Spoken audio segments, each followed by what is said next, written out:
कहते हैं इंसान के कर्म उसकी परछाई बनकर हमेशा उसके साथ चलते हैं और जब ये कर्म किसी बड़े माफिया के हों तो उसका साया उसकी आने वाली पीढ़ियों को भी नहीं बख्शता। प्रयागराज का वो कुख्यात अतीक अहमद, जिसने 40 सालों तक उत्तर प्रदेश में खौफ की ऐसी सल्तनत चलाई जिसका जिक्र आते ही लोग सिहर उठते थे, लेकिन आज उसी खौफनाक कुनबे से एक ऐसी खबर सामने आई है जो एक बार फिर साबित करती है कि जुर्म की मंजिल सिर्फ और सिर्फ बर्बादी है। अतीक के सबसे छोटे बेटे का आज एक सड़क हादसे यानी एक्सीडेंट हो गया। जरा सोचिए, कभी जिस परिवार के काफिले के लिए पूरे शहर का ट्रैफिक रोक दिया जाता था, जिस बाहुबली की विदेशी गाड़ियों का काफिला प्रयागराज की सड़कों पर धूल उड़ाता था, आज उसी का सबसे छोटा बेटा इस हादसे का शिकार हुआ है। लेकिन इस हादसे को सिर्फ एक एक्सीडेंट के तौर पर नहीं देखा जा सकता। इसे समझने के लिए आपको अतीक के उस पूरे कुनबे के खूनी इतिहास को समझना होगा जिसे अतीक ने अपने हाथों से सींचा था।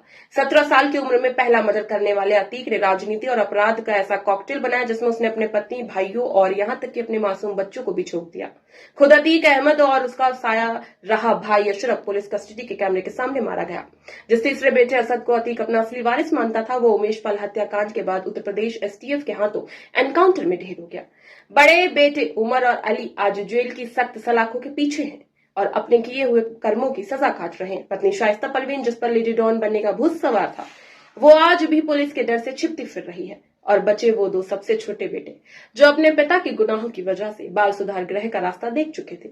आज इनमें से सबसे छोटे बेटे का इस तरह एक्सीडेंट होना पूरे उत्तर प्रदेश में चर्चा का विषय बना हुआ है।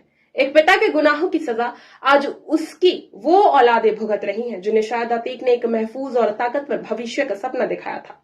घटना एक बड़ा सबक है। ये बताती है कि जब सत्ता और जुर्म का नशा उतरता है तो इंसान के पास न ताकत बचती है, न रुतबा और न ही उसका अपना परिवार। आज अतीक का वो अभेद्य किला पूरी तरह से मिट्टी में मिल चुका है।